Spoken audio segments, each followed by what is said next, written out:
How to log in Clydesdale Bank online. Hey everybody, this is Nina from Create, Login, Delete. Without any further ado, let's get started. Open up your web browser in your PC and at the top, search for Clydesdale Login and click on Enter.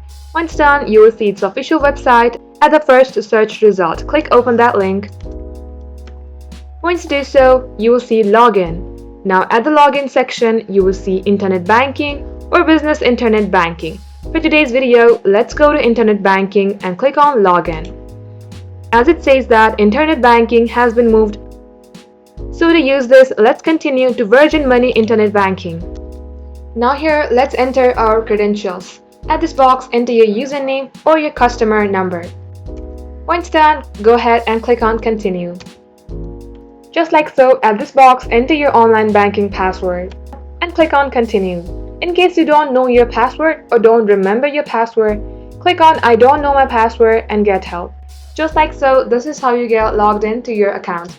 That wraps up today's tutorial. Thank you for watching and do like and subscribe for more.